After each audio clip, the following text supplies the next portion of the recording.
Welcome back to It Resolves, where we play a new deck every single day, and today we have got a spicy one. It's Bant Superfriends. What is going on, everybody, and welcome to another standard gameplay video. I hope you guys are doing really well today. We are going to have some fun. We have got Bant Superfriends here. Now, this deck is created by Covert. Wow, Go Blue. Covert, thank you so much for sharing this over on Aether Hub. I'll, of course, link his channel down below. You should probably already know who Covert Go Blue is, but in case you don't, go check him out. He does quite a lot of gameplay videos himself. So this deck is really interesting. So it is a Brokers Ascendancy deck, so the idea is that we can get counters on creatures and loyalty counters on Planeswalkers, all of which, of course, is going to forward our game plan.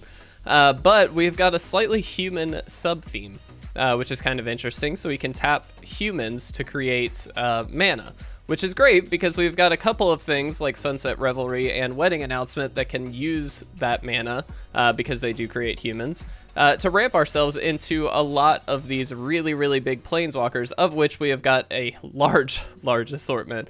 We do have Niko, we have Teferi, we have the Wandering Emperor, we've got Elspeth, we've got Wrenn, and we've got Tamiyo, all of which are going to hopefully be able to really get a lot of counters, maybe even ultimate, we'll see, but it's going to be an absolute blast. We do have Esika's Chariot to copy some of the tokens, which is great, and we do have Sanctuary Warden at the very top end as a big kind of finisher spell in the creature slot here. So lots of really powerful stuff. We do have the Wedding Announcement, like I said, to help lord things as well, and potentially get us a little bit of card draw in the first couple turns we play it. So all of this is going to combine into hopefully some really crazy plays. I have not tested this at all. This is going to be a first round for me. I'm going to have to do a little bit of reading on some of the Planeswalkers, most likely, especially Teferi and Niko. I really don't play with them very often. So this is going to be a bit of a new one for me, guys, but I think it's going to be a lot of fun. And again, I want to say a huge thank you to Covert Go Blue for sharing this list. We're going to jump right in. Let's have some fun, guys. Let's see what we can do. All right, guys, here we are for game number one, and yeah, this is a pretty easy start, actually. We've got Katilda, which will get us to the Niko, or, of course, Brokers Ascendancy is there as well. I'm really curious, because, again, I don't use Niko, like, at all. There are certain cards that I just don't play with, and Niko is kind of one of them. So when it enters the battlefield, you create X shard tokens. Up to one creature you control can't be blocked this turn. Deal damage. Whoops. Is dealt damage, returns to its hand, deal 2 damage to target tapped creature for each card you've drawn this turn, or create a shard token. Scry 1, then draw. Okay, cool. Again, just, I don't play with Niko. This might be the first time I've played with Niko, I have no idea. Chances are, though, I think we're going to go for the Broker's Ascendancy this upcoming turn, just to get that going as soon as we can. It looks like potentially mono-white aggro, which is certainly not ideal, but is going to be kind of an interesting matchup at the very least.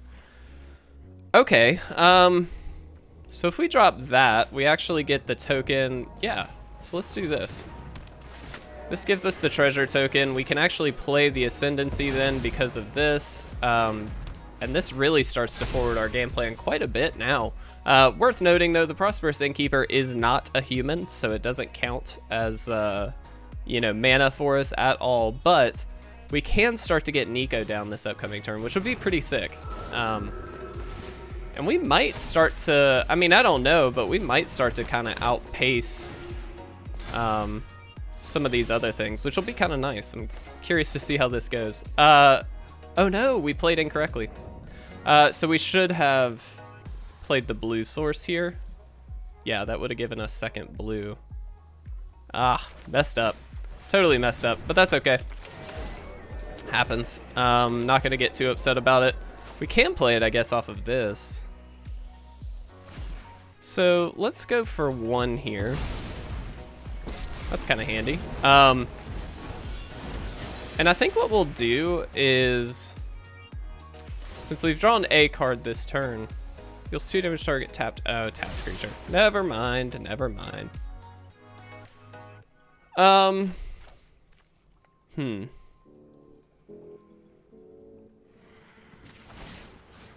I think I'm gonna go here, and I will attack in.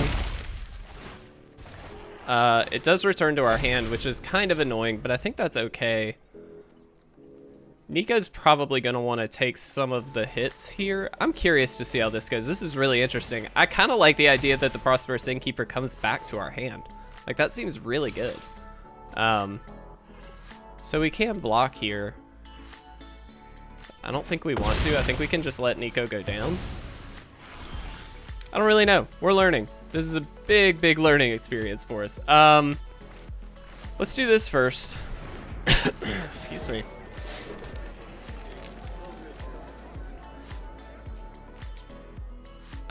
Yeah, I'll do this. Definitely don't want another land. I think we are just kind of digging for planeswalkers at this point. That's not ideal at all, but that's fine.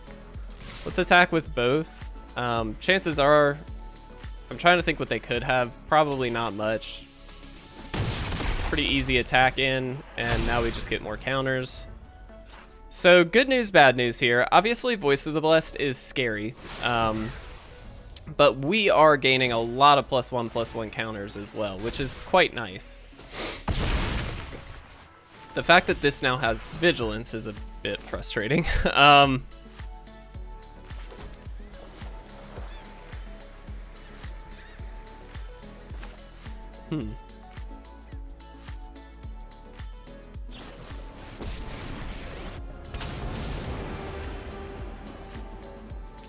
Here's the thing.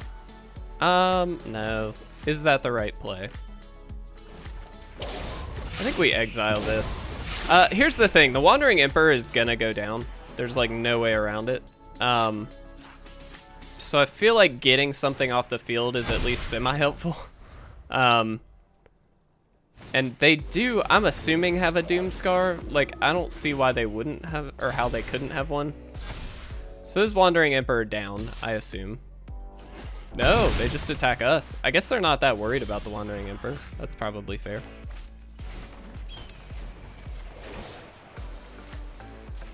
Not that this matters a lot, but we'll do that. That's the trick. So next turn, they can probably just win.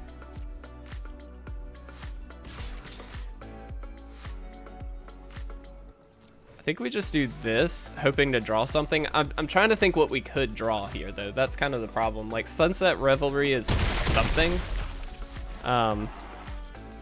But it's sorcery speed, so, like, we can't even... Yeah. All right, so they just have us here. I don't think there's anything we can do. I'm gonna... Yeah, so, basically, the idea here is they just attack with everything and win. So, I'm gonna go ahead and concede here. Let's jump into game 2. What's up, guys? Before we jump into the next game, I just want to remind you, if you would like to pick up this month's Patreon rewards, feel free to do so at patreon.com/itresolves.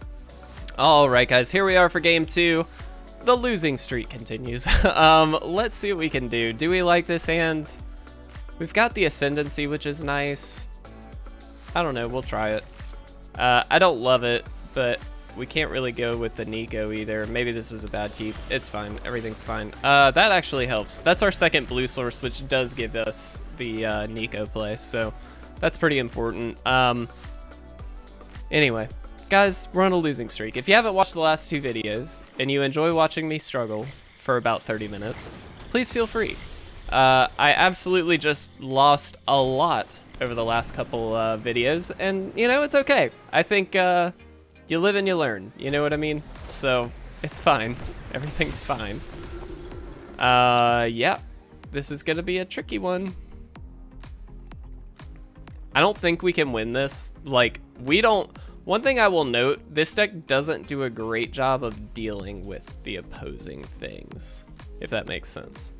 And so we do have a hard time, like, actually handling things. I mean, that's a good...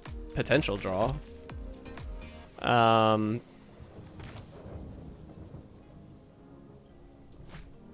think we just Brokers Ascendancy, though. Niko can take out the Giada at some point, but we're not there yet. Like, Sunset Revelry is okay, but it doesn't really... I mean, it gains us a little life, and it gives us some tokens, which is good. Oh, fantastic. Okay. Oh, fantastic. All right. Well, see, now... now, the the Niko can't take out the Giada. So, man, why do we suck so much? Lately, I have just not been doing so well. It's okay, like, it happens, but it's really obnoxious sometimes. I mean, we can't do anything. We'll do this, but, like, it doesn't amount to anything. 8, 13, 14, 15, 16, 17. So this is just us dead. All right, I'm conceding. Let's move on to game 3. All right, guys, game 3. Can we get a win? I don't know, I'm keeping. We've got wedding announcement plus, you know, I feel like this is reasonable. My hopes of are being completely ruined here, but it's fine. Yep, and this is gonna be a rough matchup too. Awesome. Let's just hit the farmland. Again, it really doesn't matter because we're not gonna play anything this turn. Here we go. We're really good at this game, guys. That's what this amounts to. I'm gonna wedding announcement first. I mean, having a creature on the field just means they're gonna have to answer it, or we can just kind of block a pack leader. They can't play something with mana value 4 or greater, which is nice. I will absolutely block them. Cool. Let's make sure we play the blue for the Niko. I think I will go this route. We're trying to stem the bleeding, to be very clear. So I'm gonna do this and just get rid of the pack leader. And then we get our little 1/1. This obviously has trample, so I mean, it's not, this 1/1's not doing that much, but and at the very least, we're stemming the bleeding here and not dying immediately. Sure. So Niko's dead, that's fine. Another Brokers Ascendancy, huh? Next turn we can play both of those, which is really sick. I'm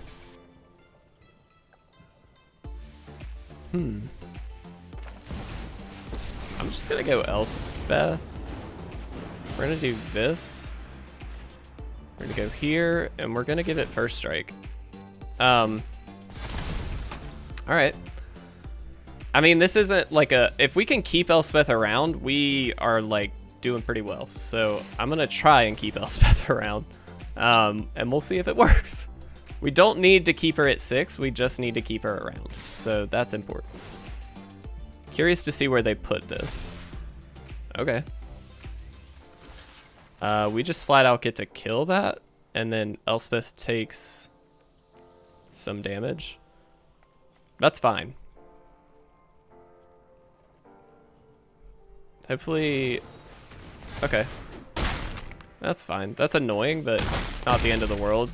So we lose a 3/3 in that transaction, but that's fine, actually. Let's do this. Let's do this. Let's do this. This is just for the cool points, I'll be honest. Truthfully, it would make a lot more sense, potentially, to play the Sanctuary Warden. But this is way cooler, right? So we gotta do this. This also gets out of like fight spell range, which is pretty awesome. Sure.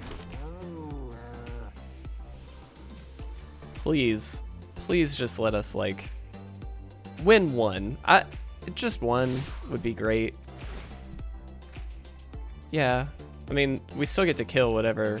They have no mana left, so like this is a easy kill on something. We do have first strike for the record. Fantastic. I hate Old Growth Troll. It's a really annoying card to play against, but when you've got the bigger creature, it's not the end of the world. Sure, but Elspeth's around. Haha. Oh my god, that's really fun. But I think the right play is probably Sanctuary Warden here.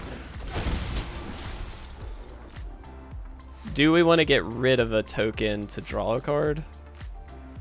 I think yes, actually. Kind of need to draw, you know, do some stuff here.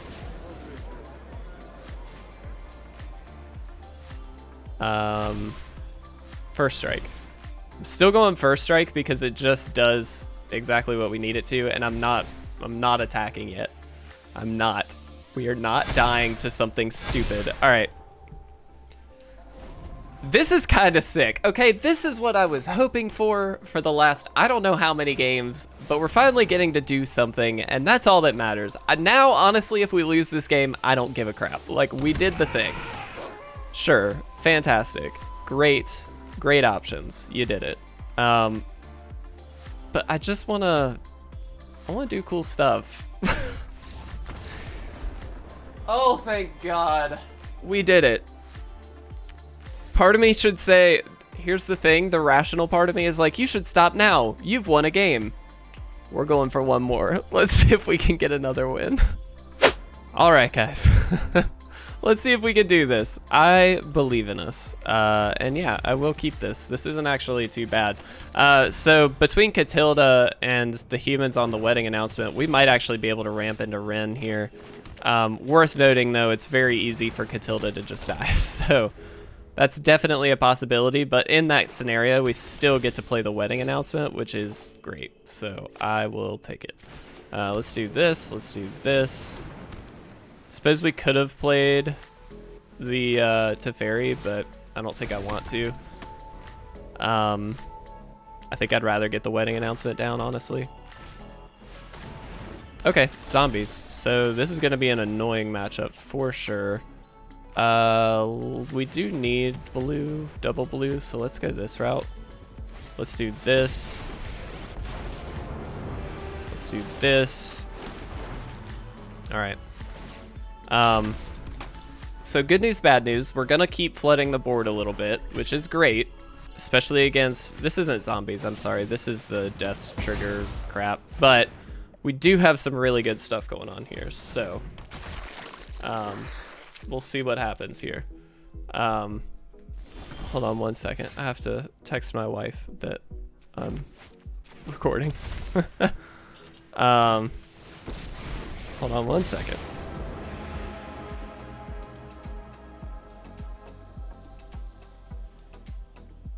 All right, let's see what we can do.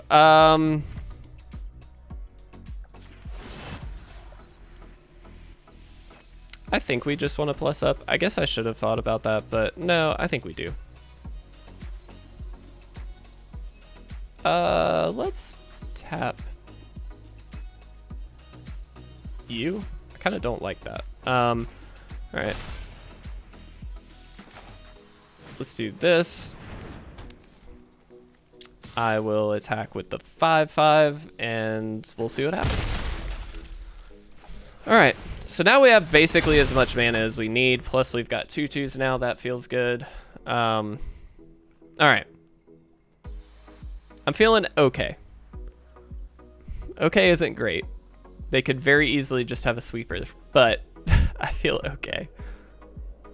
Although, honestly, they're 2 mana away from a Blood on the Snow, which I'm sure they have, but okay, yeah. I mean, that's really good, but we do have a lot of stuff going on right now, so I'm feeling okay. Let's do this. Kind of just need something. I am so upset. I just misclicked. Man, this is just going so well. All right, let's do this. We're just gonna attack with everything, because screw it. At the very least, we get to draw a card. All right. That's, so they can get a treasure token, but I feel like that's not that big of a deal. I'm very certain that they'll probably have a Blood on the Snow this turn, but again, we've got another wedding announcement coming, and they can't kill both Teferi and the creatures that I'm aware of. They might just have a Meat Hook Massacre, which would be really good, but okay. Sacrifice this. Sacrifice, I guess, this one. And obviously Teferi. I mean, that's really good. But again, not the end of the world. And they are down to 6, worth noting here. So, like, we have a shot. Ah. We did it! Yes! Oh my god, thank you. All right, let's talk about this deck. All right, we finally broke our streak. We had so many losses in a row. I think in total it would have been 8 because we had 3, 3, and then 2 this time. But we finally broke it. We got 4 games. We got 2 wins. That's a 50% win rate. That is 50% better than what we have had in the past. So I will take it. Guys, this deck is a blast. I don't think it's super good in the meta, but it is really good at what it does. And so if you can get up against a deck, especially like that last one, that's just kind of a do-nothing deck for a little bit, obviously you're going to be able to start really taking over the game, and I mean, it's great. It's a really fun deck. Highly recommend trying this one out because I do think it's really fun, and especially if you like Super Friends decks. I know it can be a little expensive on the wildcard end, but it is worth it. It's a blast. Covert Go Blue, thank you again for sharing such an awesome list. I really enjoyed this one, so thank you very much, guys. I really appreciate it. I hope you had a fantastic time watching me not lose this time. Not all the time. I appreciate it, guys. Thank you so much. I'll see you later.